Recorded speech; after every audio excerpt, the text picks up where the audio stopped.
Din, din, din, din, din, din, din, din, din, din, din. Hi there, folks. Good day to you all. It is this today. Monday, Tuesday, Wednesday, Thursday, Friday, Saturday, Sunday. Monday, Tuesday, Wednesday, Thursday, Friday, Saturday, Sunday. Monday, Tuesday, Sunday. Sunday the 8th. I just wanted to make sure I'm counting right. 1, 2, 3, 4, 5. It's so hard to count. 5, 6, 7, 8. Hold on. 1, 2, 3. Carry the 1. Pass the 2. 1, 2, 3, 4, 5, 6. So hard to count, man. It is so hard to count. What have you guys been up to? It's been a great week. A lot of things have been going on this week, man. I've been big news. I know, all over the world. We've been, here in Toronto, we've hit double digits. Weather is beautiful outside, so that's breaking news, dog. Breaking news. I've been getting out, going for walks. Today's Sunday. I went out for a walk on Friday, if I'm not mistaken. Yeah, I went out with a buddy of mine. Had a lovely conversation. It's just so nice to go out and be with people and be with friends, good company. Doesn't have to be long, right? It's just, as long as you get out there, speak your mind, make some good connections, get some fresh air. That's all that matters. That's all we can ask from each other, right?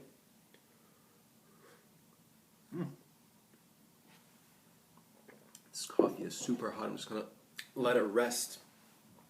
Yeah, man, so I went out with a friend for a walk. It was beautiful. We got to talking, and things that were, things that got brought up. I mean, I've been thinking a lot about what I'm doing with these videos, what I'm doing with my, new career path, and it's just nice when you talk to somebody else or a friend who's looking at things from another perspective, who may or may not agree with you. Or I was just basically talking to my friend, and, in my mind, I've kind of, made up this ideal in my head because I've looked up to certain people or certain career paths that I'd like to, one way or another, I'd like to emulate bits and pieces of, people that I look up to or admire. Nobody's perfect. I want to be my own person, obviously, but you take little bits and pieces of people that you admire and you try to incorporate it into your act. But now moving forward,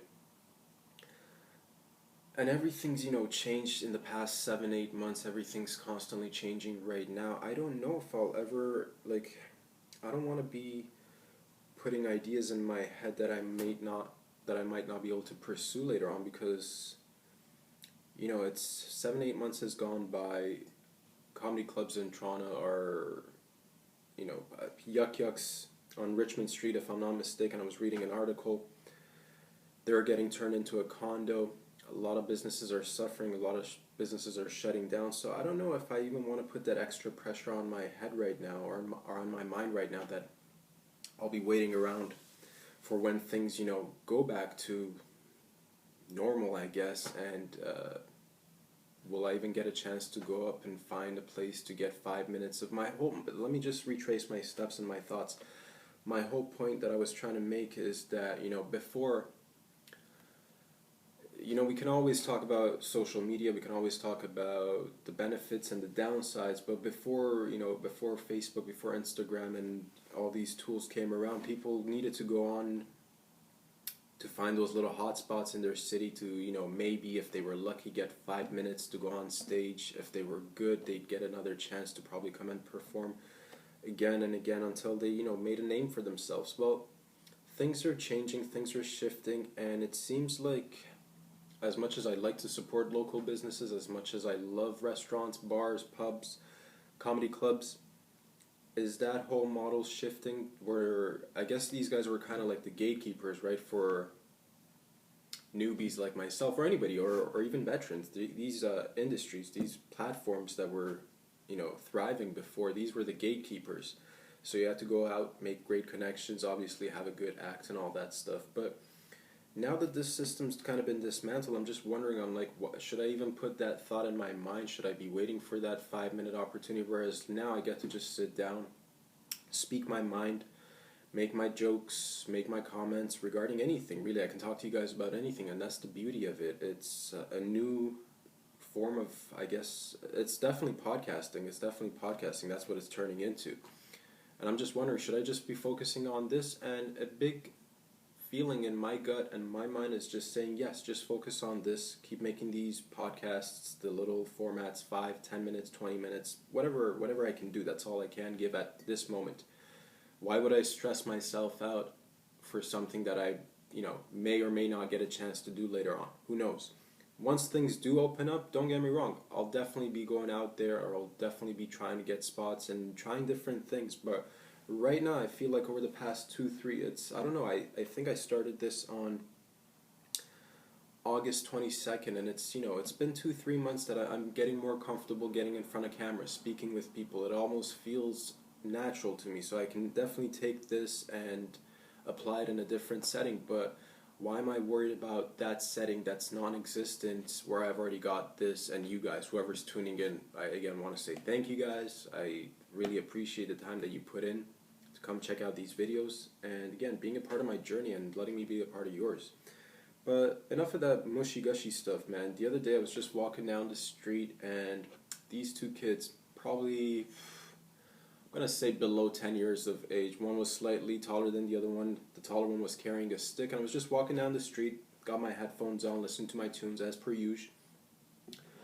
And the shorter kid walked by, and he's like, "Nice scarf, dude." And I'm like, "Thanks, little bro." And as soon as I said, "Thanks, little bro," the taller one that had a little stick in his hand just, boom, went like that and whacked him in his little nuts, dude. And it made me laugh.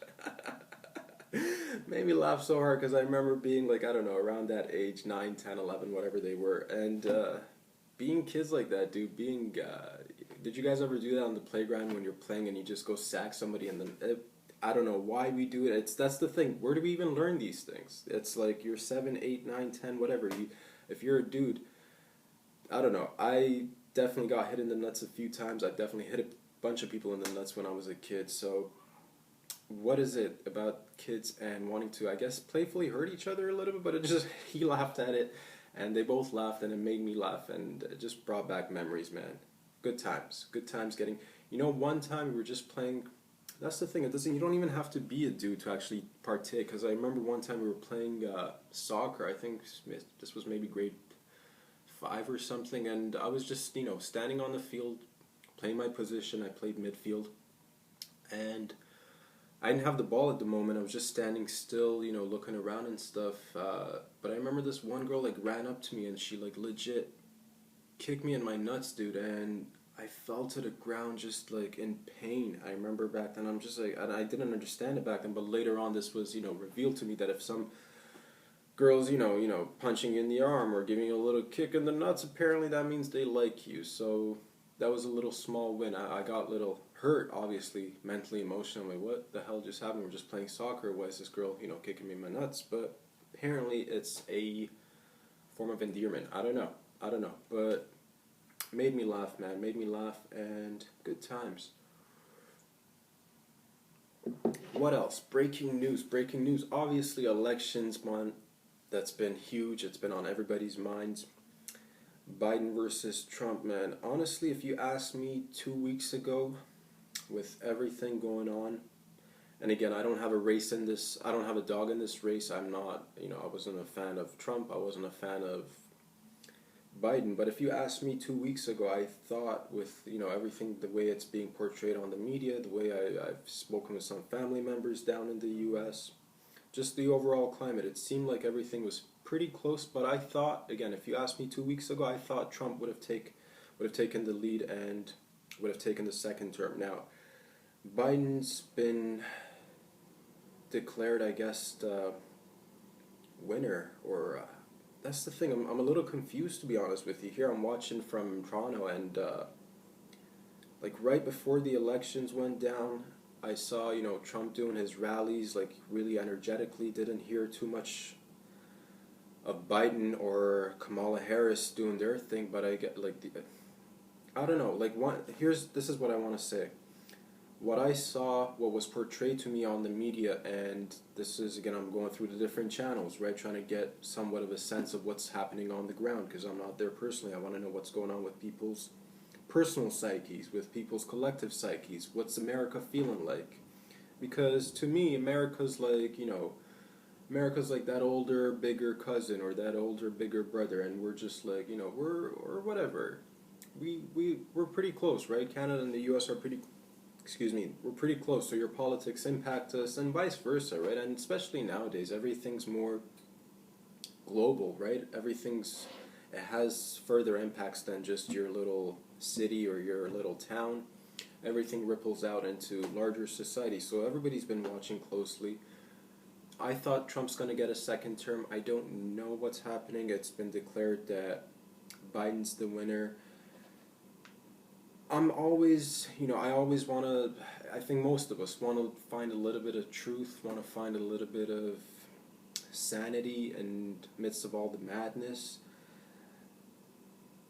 What I saw was from both sides, the left and the right, was a lot of passion. That's what I saw. I saw a lot of people who were basically showing a lot of heart and wanting their country to be united, wanting the best for their people.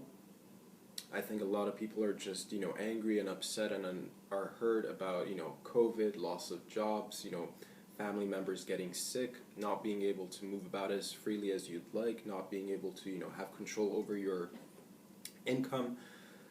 And this has again been stuff that's been impacting me one way or another, and it's one of the reasons why I've stepped into this realm and want to do this, is because I feel like if I continue to do this little by little, and again, this is nothing, it's taking forever, it'll continue to take forever, I don't expect anything in return anytime soon, but one day the dream is to have, you know, ownership of my own means of production, meaning whatever I produce, I want to be in charge of it, whether it's these little videos, whether it's a clothing item that I'd like to, you know, make a little design on and put it on and sell it later on, whether it's comedy that I'll, I don't know, turn it into shorter clips or longer clips and sell it on different platforms. But essentially I want to be practicing, I want to be learning, which to a certain point makes me wonder, like, if you want to practice something and be good at it, like if you want to be a doctor, right, you got, what do you call those? You call them pre-med. Which I guess right now I'm pre-cum right now. I'm pre-cum. So, you know, just deal with it and let me do my thing. I don't want to be pre-cum, but that's what it is, dog. I'm stepping into a scene where I've got no name. I'm fully aware of that. It's, who knows if I even will ever make it. What does that even mean? I don't know. I'll make a video that's got 1 like or no likes, and I'll make one video that's got 100 likes. The aim is to do better, obviously. It's not, people all, it's so easy to judge, right? Oh, so-and-so is doing these videos for the likes. Oh, so, yeah, obviously, dog. We live in a world where we, you know, we depend on each other's comments. We depend, that's become currency, right? We depend on each other's likes or disagreements for that matter. That's how we know we're doing well in something, or that's how we know we need to improve upon something. It's not to, you know, fill this void that's like, I don't know how to explain it, but it's not for, it's not just aiming to get likes. I don't think that's anybody who's an art, I don't know, I want to be producing art, and this to me is a new art form. I want to be getting better at it. Hopefully one day, you know, be able to look back and compare the stuff that I'm doing right now. Hopefully 5-10 years down the line I can look back and have a good laugh and be like, oh man, look at these little steps that I may have, you know, messed up, or whatever it's going to turn into. Overall, I'm very excited, and yeah, man, I'm very happy to be talking to you guys. It's rewarding in its sense because I'm learning a lot. As you speak like this, you get to learn a lot about yourself because you reveal a lot of stuff right on the spot. It's not, you know, there's no script, sometimes I am a writer, so I'll be sitting down during the week, I'll be writing down notes, and my thoughts impact.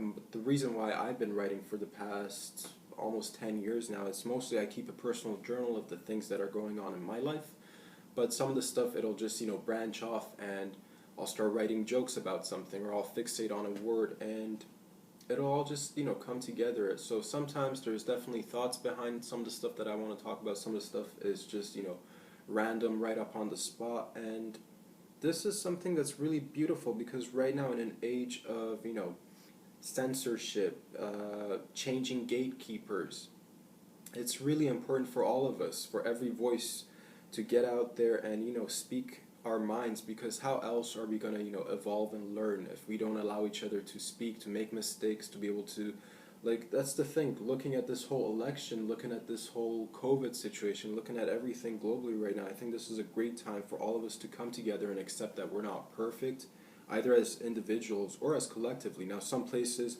and some people are obviously doing way better, but there's always room for improvement. What would I like to achieve? I'd like to be able to, come and freely speak with you guys, and again, want to goof around and have fun. And I don't want to have to worry about, oh, one day you said this thing, so I'm going to get offended at you for, like, dude, I'm not, my business is not to offend anyone. I love people. I love people of all races, genders, nationalities, backgrounds, sexual orientations, whether you're religious or secular, like whatever. I love people. And the reason why I talk about politics is because I feel like politics is about people too, but the way it's been portrayed in the media, the agenda of the, I guess, mass media rather, not just media, because I guess this is media right now too, but I'm talking about corporation media. I'm talking about big news agencies. These guys come in and instead of telling you the facts or the little things that they found, they put in so much of their biases and they sway your votes or they sway your thought patterns, and or sometimes they will, intentionally not represent some things and intentionally not show you some things, so to again sway your thought patterns and your votes. But I got to thinking, what's the best method of counting? I mean, we can always use our fingers. We can, you could use your toes. You could, grab a bunch of friends and count together. But what ultimately, like, I think, how many people showed up to your elections down in the U.S. More than 70 million or change voted for Trump. 70 million and change voted for Trump. 74 million and change voted for Biden, if I'm not mistaken. So add all, it's, over 140 million people. Let's just say that. Make the math easy. How do we make sure that these votes get counted correctly, man? And for future reference, because this was great, to be honest with you. And there's, again, I'm not happy with the way the media gave coverage. I'm not happy about the biases that they kept putting, like late night show hosts. I love some of the shows, but sometimes it feels like you're just pushing a little bit too much of your own personal agenda or the corporation's agenda. So I don't know how to feel about it, but what I do feel good about seeing all of this is I feel like, for the most part, again, I like to give people and institutions the benefit of the doubt. I'm an optimist, right? It looked like a fair display of democracy for the most part. Again, I saw a lot of passion on both sides, left and right, going out there to vote, and at the end of the day, everybody wants the best for their country and their families and their neighbors. So that's to me, that's a sign of unity. To me, it's not that half the country is divided. To me, it's that the majority of the country is in need of a healing, in need of unity, in need of acceptance, in need of opportunities. So let's see. Now that, I guess, I don't know, until that's the thing, I actually want to wait, and in my mind it's still not registered until let's see how the next, I think this is going to be a little bit of a messy transition, perhaps. I don't know, obviously, but we'll see down the line in a couple of months when everything really clears up, whether it's obviously, like, it's coming out in the news that Biden's won the election. So if that's the case, and if Donald Trump doesn't have any actual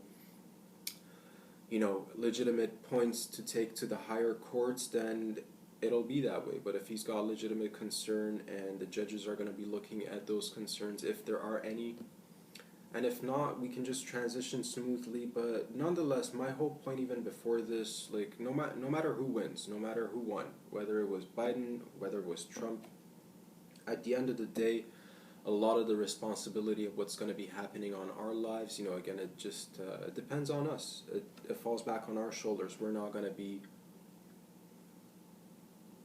looking at the outside, looking for answers. And I just hope when they actually, some of the positive things in politics that I'm happy about, Oregon, if I'm not mistaken, it was Oregon, the state of Oregon, that decriminalized a whole bunch of stuff, including mushrooms and psilocybin. So that's a big step, and I feel like more states and more countries, these, I feel like every country is a little social experiment in every region. Like I know Portugal's decriminalized way back, and it's just been proven, man. When you decriminalize substances and reinvest that money instead of focusing it on crime and punishment, but in redirecting those funds and helping people that are suffering from addiction, helping raise awareness and educating people about mental health, so that we lower the stigma, because these are the problems that need to be addressed. At the end of the day, it doesn't matter who's in charge. If you're going to come and sit in that office and continue to do the same things and continue to do the same policies, there's not going to be much change. So Oregon got me happy. Yeah, man, that's the thing. Like, to me, it just...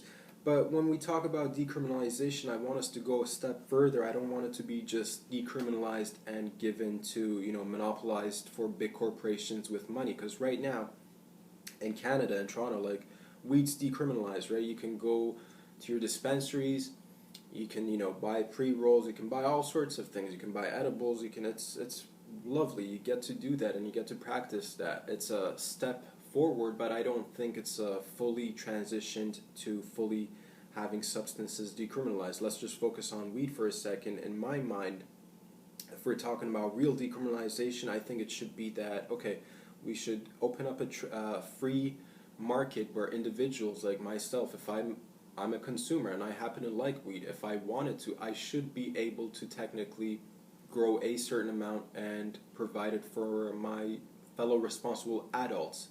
That's not how it goes down, though. Right now, it's monopolized. Only a handful of individuals and companies get to actually play this game. Mind you, it's one of the best systems right now. But that's the thing. Right now, when you say decriminalization, yes, absolutely. Now you can walk around with weed in your pocket, not a problem. Nobody's going to give you a hard time. But is it fair to say that big companies have access to these industries? That's not fair to me. If you're saying let's live in a world where we can have free commerce and free trade, well then stop impeding people, stop putting way too many rules and regulations. The thing is, we're not talking about, again, when you create a black market, you actually create, when you criminalize stuff, I should say, you create a black market, and that just paves the way for so many criminals to make an extra buck. And if you're worried about younger kids, picking up this substance or that, like, that's where they get most of it from anyways, the black market do. But if you actually make it legal so that every consenting adult can participate in a free market, if I look at my life, I'm like, okay, what do I like? I like art, I like music, I like, this, that, and the other, and why shouldn't I be able to take that and make an extra money to fund my other projects? Why couldn't that be the case? And I know it's difficult topics, right? Difficult topics, but we need to be talking about these things. When we say decriminalization, what does it really mean? Who's really benefiting? Because let's look at the history of weed, man. Weed was actually legal. It was never illegal to start with. It was the cotton industry that got in the way of weed becoming because we used hemp for clothing, we used it for oil, we used it for so many other resources. But cotton came around, and with the slave trade, with so many other lobbies behind it, it pushed away weed and hemp, and provided, I guess, a segue for alcohol to be in the mainstream. And that's the thing. Right now, we've come to the place where we've gone through the prohibition of alcohol. That's been normalized in our head, but I would definitely like weed to be normalized just as much, if not even more. But again, concentrating on free market and free trade and decriminalization, I think we should continue to fight for more rights as individuals, as a society. We should continue to do, because that's the thing, man. If I have avenues of creating money that I'm genuinely interested in, and it gives me motivation and happiness, I can do other things and come out and support other people as well. But again, one step at a time, man. One step at a time. It's you gotta enjoy the little things in life, man. The other day I was just midweek. It was just a little bit past my birthday, and a little blue jay came and sat on the balcony, dude. It was just sat here on my balcony right here. I got a lovely balcony. I'm facing the west side, so I see the sunset in the evenings, and a little blue jay came and sat on the balcony, and I was just, it's most of the time I'm the type of dude that stops and smells the roses, but time's been hectic at times, so everybody's living that fast-paced life. But this blue jay came and sat on the balcony. I just took the time to look at this beautiful bird. It was just, it was peaceful, man. It was peaceful because normally I might not pay attention. I might be busy doing something or watching TV, listening to music, writing something down. But I actually took the time, put everything down for 5 minutes, just looked at this bird, and appreciate life, man. Because every day's a gift. We honor that, and that's the thing.